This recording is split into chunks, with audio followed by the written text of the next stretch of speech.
যদি ফ্যাসিস্টের ভূমিকা পালন করে, আমরা হাদির ভূমিকা পালন করব। তারপরে ইনসাফ প্রতিষ্ঠার জন্য নিজেদেরকে নিযুক্ত করতে হবে। টেকনাফ থেকে তেতুলিয়া, রূপসা থেকে পাথরিয়া, সুন্দরবন থেকে বান্দরবন, 16 কোটি তাওহীদি জনতা তারা ওট পেতে বসে আছে। তারা যদি জানতে পারে ইনসাফের বিরুদ্ধে কেউ কথা বলে, কোরআনের বিরুদ্ধে কথা বলে, তোমাদেরকে উচিত জবাব দিয়ে দিবে, উচিত জবাব দিয়ে দিবে। আলামিন বললেন, আমার কোরআন অনুযায়ী নিজের জীবনটাকে যদি করতে পারো, আমলে সলেহা যদি করতে পারো, আল্লাহ রাব্বুল আলামিন বললেন, ইন্নাল্লাযীনা আমানু ওয়া আমিলুস সলিহাতি কানাত লাহুম জান্নাতুল ফিরদাউসি নুজুলা। আমার আল্লাহ বললেন, ও বান্দারা, তোমরা যদি কোরআন অনুযায়ী নিজের জীবনটাকে পরিচালনা করতে পারো, আর যদি আমলে সলেহা করতে পারো, উত্তম কাজগুলো যদি করতে পারো, তাহলে জান্নাতের মধ্যে সর্ব উত্তম জান্নাত জান্নাতুল ফেরদাউস দিয়ে ধন্য করে দিব। সুবহানাল্লাহ। জান্নাতুল ফেরদাউস দিয়ে তোমাদেরকে ধন্য করে দেব। এখন আল্লাহকে যদি প্রশ্ন করি, জান্নাতের শাখা তো 8টা, আপনি জান্নাতুল ফেরদাউস যারা নেক আমল করবে, আমলে সলেহা করবে, তাদেরকে দিবেন। আপনি 2 নাম্বার জান্নাত, জান্নাতুন নাঈম কাদেরকে দিবেন? এই প্রশ্ন যদি আল্লাহর দরবারে আমরা করি, আল্লাহ রাব্বুল আলামিন সাথে সাথে উত্তর দিয়ে দিলেন, ওয়াস-সাবিকুনাস সাবিকুনা উলাইকাল মুকাররাবুন ফি জান্নাতিন নাঈম সুল্লাতুম মিনাল আউয়ালিন। আল্লাহু আকবার। আল্লাহ রাব্বুল আলামিন বললেন, আমার বান্দাগুলো জান্নাতুন নাঈম কারা পাবে? যারা দুনিয়ার মধ্যে ডানপন্থীর পরিচয় দিয়েছে, বামপন্থাকে গ্রহণ করে নাই, তাদের জন্য অসংখ্য রাস্তা খোলা থাকার পরেও আমার বান্দাগুলো ডান পন্থাকেই বেছে নিয়েছে। এই ডান পন্থা বেছে নেওয়ার কারণে আমি আল্লাহ রাব্বুল আলামিন তাদেরকে জান্নাতুন নাঈম দিয়ে দিব। প্রিয় ভাইরা আমার, বন্ধুরা আমার, এবার আল্লাহকে যদি প্রশ্ন করি, 3 নাম্বার জান্নাত আপনার আনুগত্য করলে, আপনার কোরআনের সাথে নিজের জীবনটাকে যদি করতে পারে, তাহলে আপনি জান্নাত করে দিয়ে দিবেন। এবার আপনি বলেন, দারুস সালাম নামক জান্নাতটা আপনি কাদেরকে দিবেন? এই প্রশ্ন যদি আমার আল্লাহকে করেন, আল্লাহ রাব্বুল আলামিন সাথে সাথে সুন্দরভাবে জানিয়ে দিলেন, ওয়াহাদা সিরাতু রাব্বিকা মুস্তাকিমা قد فصلنا الآيات لقوم يتذكرون لهم دار السلام عند ربهم وهو وليهم بما كانوا يعملون। الله أكبر।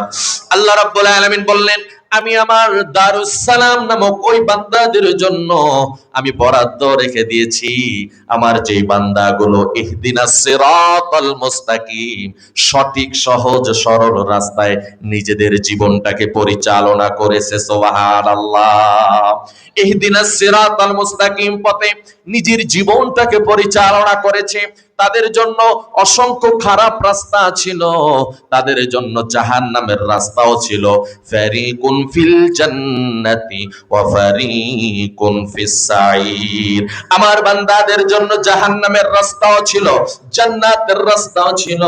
তারা জাহান্নামের রাস্তাকে গ্রহণ না করে সহজ সরল রাস্তাকে গ্রহণ করে নিয়েছে। আমার ওই বান্দাদেরকে আমি দারুস সালাম নামক জান্নাতটা দিয়ে ধন্য করে দিব। সুবহানাল্লাহ। প্রিয় ভাইরা আমার, এবার যদি আল্লাহকে প্রশ্ন করেন, কোরআন অনুযায়ী নিজের জীবনটাকে পরিচালনা করলে আপনি জান্নাত দিবেন, 4 নাম্বার জান্নাত, জান্নাতুল খুলদ নামক জান্নাতটা আপনি কাদেরকে দিবেন? একটু আমরা শুনতে চাই। আল্লাহ রাব্বুল আলামিন সূরা ফুরকানের 15 নাম্বার আয়াতে চমৎকার করে বললেন, কুল আযালিকা খায়রুন আম জান্নাতিল খুলদিল্লাতী উইদাল মুত্তাকুন কানাত লাহুম জাযাআও ওয়া মাসীরা। যে বান্দা দুনিয়ার মধ্যে সবচাইতে আমাকে ভয় করেছে, আমি আল্লাহ রাব্বুল আলামিন তার উপরে খুশি হয়ে আমি আল্লাহ রাব্বুল আলামিন তাকে জান্নাতুল খুলদ নামক জান্নাতটা দিয়ে ধন্য করে দিব। ভয় করতে হবে কাকে? আল্লাহকে যদি বেশি ভয় করতে পারি, চাকরি করার ক্ষেত্রে, ব্যবসা বাণিজ্য করার ক্ষেত্রে, সকল কাজ করার ক্ষেত্রে আমরা একজনকে ভয় পাবো। চিৎকার মেরে বলেন তিনি কে? আল্লাহকে যদি ভয় করতে পারি, আল্লাহ রাব্বুল আলামিন আমাদের সাথে ওয়াদা করলেন, বান্দা যদি ভয় করার মতো করতে পারো তাহলে আমি আল্লাহ রাব্বুল আলামিন তোমাকে জান্নাতুল খুলদ নামক জান্নাতটা দিয়ে দিব। সুবহানাল্লাহ। প্রিয় ভাইরা আমার, বন্ধুরা আমার, 5 নাম্বার জান্নাত জান্নাতুল আলিয়া নামক জান্নাতটা আল্লাহকে যদি প্রশ্ন করি এটা কাদেরকে দিবেন, আল্লাহ রাব্বুল আলামিন সুন্দরভাবে বললেন লিসা ইহা রাদিয়া ফি জান্নাতিন আলিয়া। যেই বান্দা দুনিয়াতে ভালো কর্ম করে, যেই বান্দা দুনিয়ার মধ্যে বসে সুন্দর সুন্দর কাজগুলো করে, যেই বান্দা মানুষকে সহযোগিতা করে, মানুষকে সাহায্য করে, মানুষের বিপদে আপদে পাশে দাঁড়ায়, মসজিদ মাদ্রাসাকে দান করে, এই ধরনের উত্তম কাজগুলো করার কারণে, ভালো কাজগুলো করার কারণে আমি আল্লাহ রাব্বুল আলামিন ওই বান্দাদেরকে জান্নাতুল আলিয়া নামক জান্নাতটা দিয়ে দিব। এবার আল্লাহকে যদি প্রশ্ন করেন 6 নাম্বার জান্নাত, আমি ছোট করে বলার চেষ্টা করছি, জান্নাতুল আদন কারা পাবে? আল্লাহকে যদি এই প্রশ্ন যদি করা হয়, আল্লাহ রাব্বুল আলামিন সাথে সাথে বললেন তো মিনুনা বিল্লাহি ওয়া রাসূলিহি ওয়া তুজাহিদুনা ফি সাবিলিল্লাহি বিআমওয়ালিকুম ওয়া আনফুসিকুম যালিকুম খায়রুল লাকুম ইন কুনতুম تعلمون يغفر لكم ذنوبكم ويدخلكم جنات تجري من تحتها الأنهار ومساكين طيبة في جنات عدن যালিকাল ফাউজুল আযীম। আল্লাহু আকবার। আমার আল্লাহ বললেন, ও বান্দারা শুনে নাও, যেই বান্দাগুলো জিহাদ করে, জিহাদের ময়দানে জয় অর্জন করে অথবা পরাজয় বরণ করে, আমি আল্লাহ রাব্বুল আলামিন ওই বান্দাদেরকে এই জান্নাতুল আদন নামক জান্নাতটা দিয়ে দিব। পাশাপাশি যারা গরিব মিসকিন ইয়াতীমদেরকে খাদ্য দেয়, সুবহানাল্লাহ। এই মাদ্রাসায় ইয়াতিম ছেলে আছে না নাই?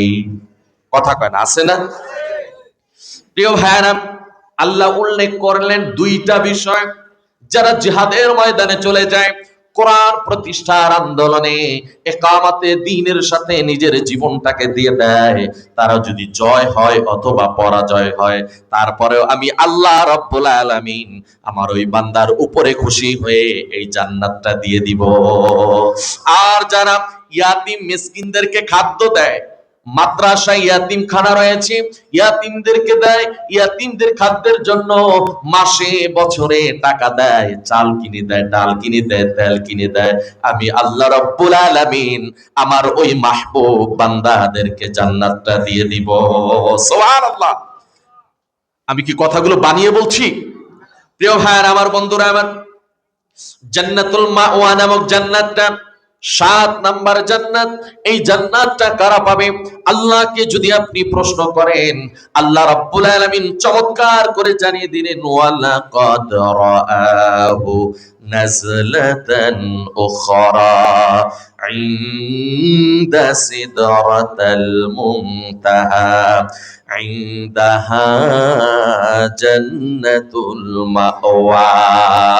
আমার আল্লাহ বললেন, যেই বান্দা শয়তানকে অনুসরণ করে না, নিজের নফসকে অনুসরণ করে না, তাগুতকে অনুসরণ করে না, তাগুতের গোলামি করে না, আমি আল্লাহ রাব্বুল আলামিন ওই বান্দাদেরকে জান্নাতুল মাওয়া নামক জান্নাতটা দিয়ে ধন্য করে দিব। সুবহানাল্লাহ। কি নামক জান্নাতটা দিবেন? জান্নাতুল মাওয়া। এখানে কি বলেছেন? যারা তাগুতকে অনুসরণ করে না, তাগুতের আদর্শকে নিজেরা মেনে নেয় না। আপনি তাগুতের অনুসরণ কি? নিজের জীবন আদর্শ হবে মুহাম্মাদুর রাসূলুল্লাহ আলাইহি ওয়াসাল্লামের আদর্শ। এই আদর্শের বাইরে গিয়ে যেই আদর্শ গ্রহণ করবেন সেটাই তাগুতের আদর্শ। সেই তাগুতের আদর্শকে যদি আপনি গ্রহণ করেন তাহলে আপনার জন্য জাহান্নাম। আর যদি সেই আদর্শ ছেড়ে দিয়ে আপনি রাসূলুল্লাহ সাল্লাল্লাহু আলাইহি সাল্লামের আদর্শ গ্রহণ করে নেন তাহলে আপনার জন্য রয়েছে জান্নাতুল মাওয়া। সুবহানাল্লাহ। প্রিয় ভাইরা আমার, বন্ধুরা আমার, আপনি তাগুতের অনুসরণ করবেন, অমুক নেতাকে অনুসরণ করবেন, পশ্চিম দিকে ফিরে নামাজ আদায় করে না, পশ্চিম দিকে ফিরে পাসারও খায় না, নামাজ নাই, রোজা নাই, নেশা করে, বিড়ি খায়, সিগারেট খায়, দিন ধর্মের কোনো জ্ঞান নাই, এমন একটা লোকের জীবন আদর্শ, এমন একটা লোকের পেছনে যদি আপনি সময়টা লাগিয়ে দেন তাহলে আল্লাহ বললেন জান্নাতুল মাওয়া, তোমার কপাল থেকে উঠে গিয়েছে, তোমার কপালে জাহান্নাম লেখা হয়ে গিয়েছে। ঠিক কি না? কিয়ামতের ময়দানে আপনি যেই তাগুতের অনুসরণ করবেন তারাও উঠবে, আপনিও উঠবেন। আপনি ওঠার পরে আপনাকে যখন জিজ্ঞেস করা হবে, ও বান্দা শুনে নাও, তুমি কার আদর্শ গ্রহণ করেছো, কার আদর্শ নিজের জীবনটাকে মিলিয়ে নিয়েছো, আজকে তাকে ডাকো। যারা রাসূলুল্লাহর আদর্শকে গ্রহণ করে নিয়েছি তারা নবীকে ডাকবেন, আর যারা রাসূলুল্লাহর আদর্শকে প্রত্যাখ্যান করে তাগুতের অনুসরণ করেছে, নামাজ নাই, রোজা নাই, বেহায়াপনা, সকল প্রকার খারাপি, এমন আদর্শকে গ্রহণ করে নিয়েছে, কিয়ামতের ময়দানে তাদেরকেও ডাকবেন। আল্লাহ কোরআনে চমৎকার করে বলছেন, ইয়াউমা নাদউ কুল্লা উনাসিম বিইমামিহিম, আল্লাহ প্রত্যেককে তাদের যে আদর্শের লোক ছিল তাদেরকে সহ ডাকবেন। ডাক দাও, তোমার আদর্শ কার আদর্শ গ্রহণ করেছো, ডাকো।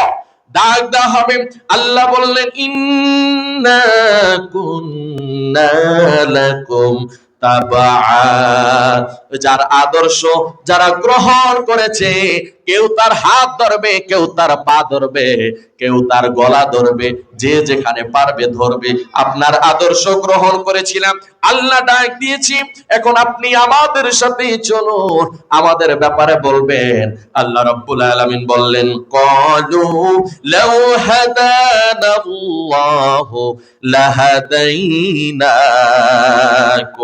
ওই আদর্শের লোকদেরকে ওদেরকে ডাকা হলে ওরা বলবে তুমি আমার আদর্শ গ্রহণ করেছো, আমার আদর্শের মধ্যে তো কোরআনের আলো ছিল না, আমার আদর্শের মধ্যে তো কোরআনের কথা ছিল না, আমি তো নামাজের কথা বলতাম না, রোজা রাখার কথা বলতাম না, আমি তো ধর্মের কথা বলতাম না, দ্বীনের কথা বলতাম না, ইকামতে দ্বীনের কথা বলতাম না, আমি নিজেই হেদায়াত প্রাপ্ত ছিলাম না, সুতরাং এখন আমি তোমাদেরকে কিভাবে উপকার করব, এখন আমি কিভাবে তোমাদেরকে উপকার করব। সুতরাং সাওয়াউন আলাইনা, আজকে তুমিও যেমন আমিও যেমন, আমিও তেমন, সুতরাং সমান সমান। তুমিও তাগুতের অনুসরণ করেছো, আমিও আরেক তাগুতের অনুসরণ করেছি, সুতরাং আজকে আমার হাত ধরে লাভ নাই, আজকে আমার গলা ধরে লাভ নাই, আজকে আমার পা ধরে লাভ নাই, আমি নিজেই হেদায়াত প্রাপ্ত নয়, সুতরাং তোমাদের জন্য কি সুপারিশ আমি এখন করতে পারবো। আল্লাহ রাব্বুল আলামিন বললেন আসা আদসিনা আম সাবরনা মালানা মিম মাহিস, সুতরাং চিৎকার করো না, ধৈর্য ধরে লাভ নাই, তোমরা তোমাদেরও যেই গতি আমারও আজকে সেই গতি, তোমারও যেই গতি আজকে আমারও সেই গতি, সুতরাং তুমি চিন্তা করে দেখো কি করবা। প্রিয় ভাইয়ের আমার, বন্ধুরা আমার, এই জন্য আমাদের বুঝতে হবে কার আদর্শ গ্রহণ করব। মুহাম্মাদুর রাসূলুল্লাহ নবীর আদর্শ যদি গ্রহণ করতে পারি, কিয়ামতের ময়দানে আমাদের নবীজি এই কথা বলবেন না, তোমারও যেই গতি আমারও সেই গতি। আমাদের নবীজি তার শাফায়াত যদি পেতে হয়, তার সুপারিশ যদি কিয়ামতের ময়দানে পেতে হয়, তাহলে তাগুতের আদর্শ ছেড়ে দিয়ে তার আদর্শ গ্রহণ করতে হবে। প্রিয় ভাইরা আমার, বন্ধুরা আমার, আল্লাহ রাব্বুল আলামিন এবার চিন্তা করে দেখেন, 7 নাম্বার জান্নাতের কথা বলেছিলাম যে যারা তাগুতের অনুসরণ করবে তাদের জন্য জান্নাতুল মাওয়া নাই।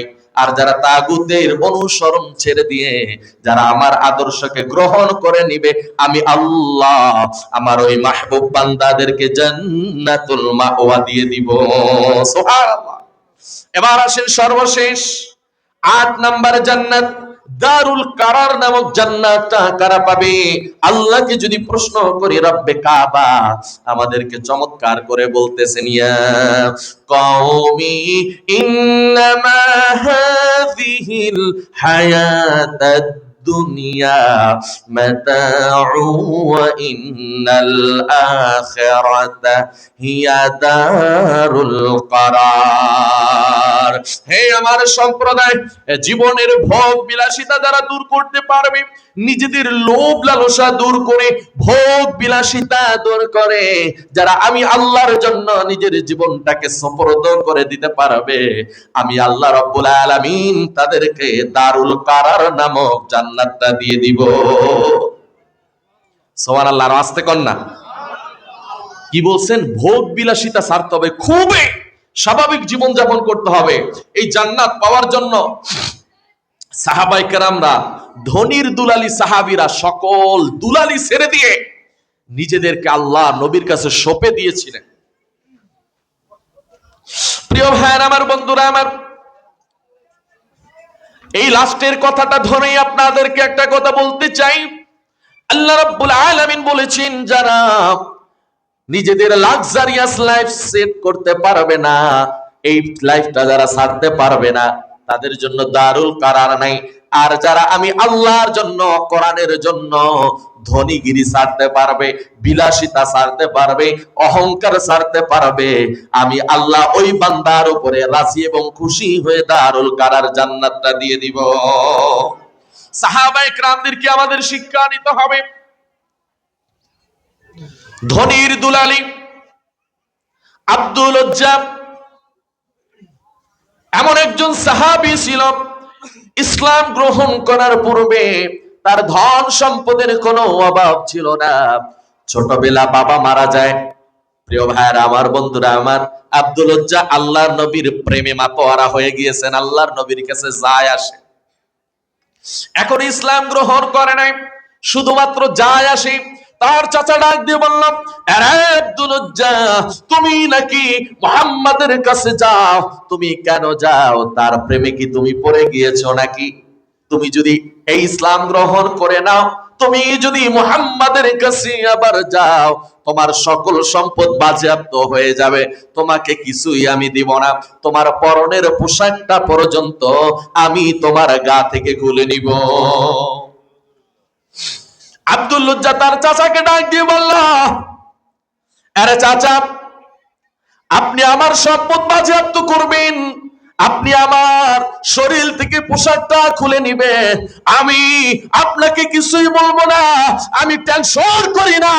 আপনাকে সাক্ষী রেখে, আকাশ এবং জমিনকে সাক্ষ্য রেখে, আমি এখনই আপনার সামনে কালেমার অমিয় সুদা পান করে নিলাম, লা ইলাহা ইল্লাল্লাহ মুহাম্মাদুর রাসূলুল্লাহ, লা ইলাহা।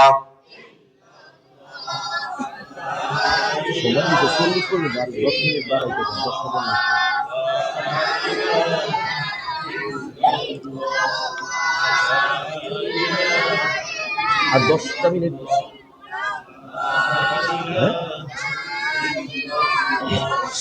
লা ইলাহা, আল্লাহর জিকির করে যারা, আল্লাহর প্রিয় বান্দা তারা, আল্লাহর প্রিয় বান্দা যারা জান্নাতে প্রবেশ করবে তারা লা ইলাহা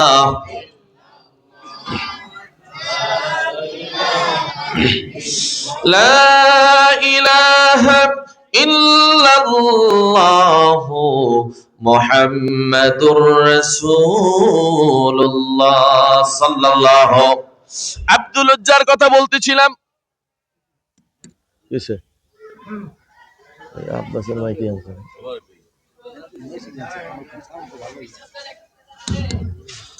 আব্দুল উজ্জার কথা বলতেছিলাম। চাচার সামনে কালেমাকে গ্রহণ করে নিয়েছে। চাচা বললেন, তোমার কত দূর সাহস, তোমার কত বড় কলিজা, তোমার শরীর থেকে যেই জামাটা পরা রয়েছে এই জামাটা আমি কিনে দিয়েছি, সুতরাং জামাটা খুলে আমার কাছে দিয়ে দাও। সাথে সাথে যুবক সাহাবী আব্দুল উজ্জা তার জামাটা পরা থেকে খুলে দিয়ে কাকার কাছে দিয়ে দৌড়ে দৌড়ে সৎ মা তার কাছে চলে গেল। মায়ের কাছে গেলেন, ও মা দরজাটা খোলো। মা দরজাটা খুলে ছেলেকে দেখে লজ্জা পেল। মাকে ডাক দিয়ে বলল, মা আমি চলে যাব,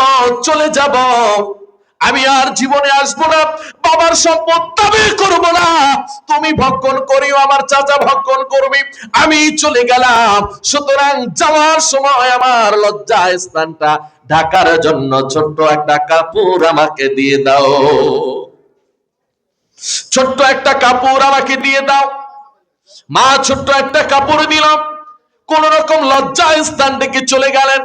রাসূলুল্লাহর দরবারে নিসফুল লাইল, রাতের অর্ধাংশ, শীতের সময় তার কাছে চলে গেলেন।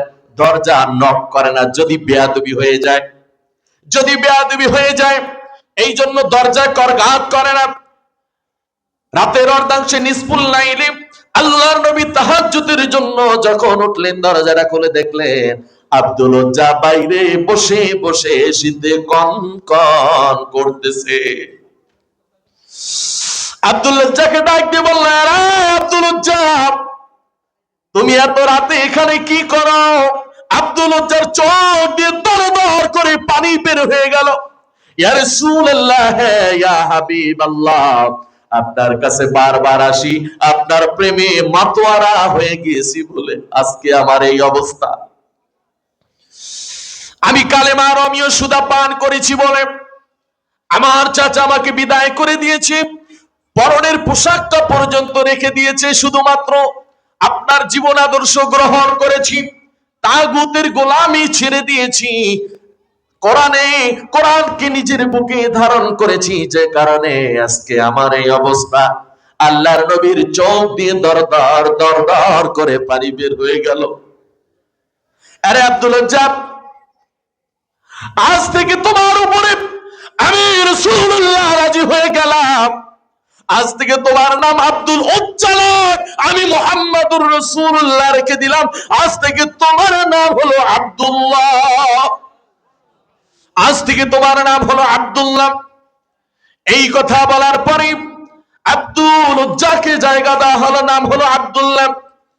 পরের দিন হাইয়া আলাল জিহাদ, জিহাদের ডাক চলে আসলো, সকল সাহাবায়ে কেরামরা যুদ্ধের ময়দানে যাবে।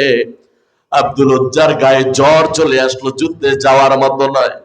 আল্লাহর নবীকে ডাক দিয়ে বলল, ইয়া রাসূলুল্লাহ, আমি যুদ্ধের ময়দানে যেতে চাই, আমি কোরআন প্রতিষ্ঠার আন্দোলনে যেতে চাই, আপনার জীবন আদর্শ বাস্তবায়নের জন্য লড়াই করতে চাই। প্রিয় ভাইরা আমার, আল্লাহর নবী সম্মতি দিয়েছে। আব্দুল উজ্জা যখন যাচ্ছিলেন, যাওয়ার পথে প্রচন্ড রোগের কারণে, প্রচন্ড জ্বরের কারণে সেখানেই দুর্বল হয়ে যায়, আর যুদ্ধের ময়দানে লড়াই করতে পারে সেখানে আব্দুল্লাহ মৃত্যুবরণ করেন। আব্দুল্লাহ মৃত্যুবরণ করার পরে আল্লাহর নবী মুহাম্মদুর রাসূলুল্লাহ সাল্লাল্লাহু আলাইহি ওয়াসাল্লাম নিজেই তার জন্য কবর খনন করলেন, নিজেই দাফন কাফনের কাজ সম্পন্ন করলেন, নিজেই কবরে নামালেন। আর আল্লাহকে ডাক দিয়ে বললেন, আল্লাহ আপনাকে আমি বলি, আপনি সাক্ষী থাকেন, আব্দুল উজ্জা সকল কিছু ছেড়ে দিয়ে, নিজের জমিদারি, নিজের ধন সম্পদ ছেড়ে দিয়ে আপনার কোরআনের জন্য আজকে চলে এসেছে। তিনি মৃত্যুবরণ করেছে, আমি আব্দুল্লাহর উপরে রাজি হয়ে গেলাম। ওগো আল্লাহ, আপনি নিজেও আব্দুল্লাহর উপরে খুশি হয়ে যান। আবু বকর ওমর আফসোস করতেছিলেন আর বলতেছিলেন, আহারে এমন ভাগ্য যদি আমার হতো। রাসূলুল্লাহ হাত উঠায়া আমাদের জন্য এই কথা বলতেছে, এমন ভাগ্য যদি আমার হতো। তাহলে আপনি বোঝার চেষ্টা করেন, আল্লাহর নবীর আদর্শ, কোরআনের আদর্শ গ্রহণ করেছে, তাগুতের আদর্শ ছেড়ে দিয়েছে, নিজের ধনের দিকে তাকায় নাই, অর্থ সম্পদের দিকে তাকায় নাই। আমার মা বোনেরা যারা শুনছেন, পর্দার অন্তরাল থেকে আমার মা বোনেরা শুনছেন, আপনারাও একামতে দ্বীনের সাথে নিজেকে সুপর্দ করে দেন, কোরআন প্রতিষ্ঠার জন্য নিজেদেরকে সুপর্দ করে দেন। আপনাদের জন্য শিক্ষা রয়েছে আল্লাহর নবী মুহাম্মদুর রাসূলুল্লাহ সাল্লাল্লাহু আলাইহি ওয়াসাল্লাম উহুদের ময়দানে চতুর্দিকে যখন খবর ছড়িয়ে পড়ল আল্লাহর নবী ওফাত গ্রহণ করেছে, রাসূলুল্লাহ তিনি দুনিয়ার জমিনে আর নাই। একজন মহিলা দৌড়াচ্ছে, হঠাৎ করে পথিমধ্যে কয়েকজন ভাই ডাক দিয়ে বলল, বোন তুমি কেন দৌড়াচ্ছ? তোমার দুটি সন্তান এই কোরআন প্রতিষ্ঠার আন্দোলনে উহুদের ময়দানে গিয়ে শহীদ হয়ে গিয়েছে, তারা তো বেঁচে নাই। তাদের কাছে, তাদেরকে গিয়ে তুমি খুঁজেও পাইবা না, কেন দৌড়াচ্ছ? ও বোন ডাক দিয়ে বলল, ভাই আমার ছেলে আছে, আমার ছেলে বেঁচে আছে কিনা, আমার ছেলে মরে গিয়েছে, একবারের জন্য তোমাদের কাছে খবর আমি চাই না, আমি শুধু খবর চাই আমার দয়াল নবী, আমার মায়ার নবী বেঁচে আছে না মরে গেছে। কোরআন প্রতিষ্ঠার আন্দোলনে আমার সন্তানদেরকে আমি ছেড়ে দিয়েছি, তারা যদি শহীদ হয়ে যায় আর যদি গাজী হয়ে ফিরে আসে, আমার কোনো দুঃখ নাই, আমার কোনো কথা নাই। আমি দৌড়াচ্ছি পাগলের মতো, কারণ হলো আমার দয়াল নবী বেঁচে আছে না নাই। এমনটাই ছিল। আল্লাহর নবীর কাছে আরেকজন মহিলা বোন এসে বলল, ইয়া রাসূলুল্লাহ, ইয়া হাবিবাল্লাহ, আমার এই দুইটা সন্তান আপনার যুদ্ধের ময়দানের জন্য আমি দিয়ে দিলাম। আল্লাহর নবী ডাক দিয়ে বলল, বোন তোমার এই সন্তানেরা তো ঘোড়াও চালাতে পারবে না, সওয়ারও ধরতে পারবে না, ধনুকও চালাতে পারবে না, আমি তাদেরকে নিয়ে কি করব? কোরআন প্রতিষ্ঠার আন্দোলনে তারা তো কিছুই করতে পারবে না, তাদেরকে নিয়ে আমি কি করব? বোন ডাক দিয়ে বলল, ইয়া রাসূলুল্লাহ, ইয়া হাবিবাল্লাহ, আমি জানি আমার সন্তান ঘোড়া চালাতে পারবে না, তরবারি চালাতে পারবে না, সওয়ার করতে পারবে না, ধনুকও চালাতে পারবে না, আমি এটাও জানি। তবে ইয়া রাসূলুল্লাহ, ইয়া হাবিবাল্লাহ, আপনাকে আমার সন্তানদেরকে কোরআন প্রতিষ্ঠার আন্দোলনে আপনাকে দিয়ে দিয়েছি শুধুমাত্র এই কারণে, কোরআন প্রতিষ্ঠার আন্দোলনে আপনাকে লক্ষ্য করে কাফের বেঈমানেরা যখন অত্যাচারের স্টিম রোলার চালাবে, তরবারি চালাবে, ধনুক চালাবে, আপনার হাতে যদি ঢাল না থাকে, আপনার ডালটা যদি ভেঙে যায়, আমার কলিজার টুকরা সন্তানদেরকে তরবারির সামনে ধরবেন, আমার কলিজার টুকরা সন্তানদেরকে আপনি ঢাল হিসাবে তরবারির সামনে ধরবেন, আর আমার কলিজার টুকরা কেটে কেটে টুকরো হয়ে যাবে, আর আপনি দয়াল নবী, মায়ার নবী, কোরআন প্রতিষ্ঠার আন্দোলনে গাজী হয়ে ফিরে আসবে। আপনি কোরআনের ময়দানে আপনি বেঁচে যাবেন, আর আমার সন্তানেরা তরবারির সামনে কেটে টুকরো টুকরো হয়ে যাবে। এই কারণে সন্তানদেরকে দিতে চাই। কোরআনের সাথে কেমন সম্পৃক্ততা ছিল, এই জন্য ভাইয়ারা সময় কম, আমাকে শেষ করতে হবে। আলোচনার সার কথা হলো, নিজেদেরকে একামতে দ্বীনের সাথে নিজেদেরকে নিযুক্ত করতে হবে। এত সুসময়, এত সুন্দর পরিবেশ আর কবে আসবে জানি না, পূর্বেও ছিল না। সুতরাং কোরআন প্রতিষ্ঠার জন্য, কোরআনের জন্য নিজের জীবনটাকে যদি সুপর্দ করতে পারি, তাহলে আল্লাহ রাব্বুল আলামিন আমাদেরকে সাহায্য করবেন। সুবহানাল্লাহ। আল্লাহ সাহায্য করবেন। যদি বাতিলদের সংখ্যা অনেক বেশিও হয়, আমাদের কম সংখ্যকদেরকে এর সামনেই লড়াই করে যেতে হবে। আপনি দেখেন নাই, বাতিলদের সামনে ইনসাফ প্রতিষ্ঠার জন্য আমাদেরকে লড়াই করতে হবে। আর ইনসাফের জন্য, ইনসাফ প্রতিষ্ঠা করতে হলে কোরআনের জন্য লড়াই করতে হবে। আর এটার সামনে যদি কেউ বাধা হয়ে দাঁড়ায়, যদি ওই বাতিলরা ফেরাউনের ভূমিকা পালন করে, তাহলে আমরা মূসার ভূমিকা পালন করব। যদি তারা নমরুদের ভূমিকা পালন করে, তাহলে আমরা হযরত ইব্রাহিমের ভূমিকা পালন করব।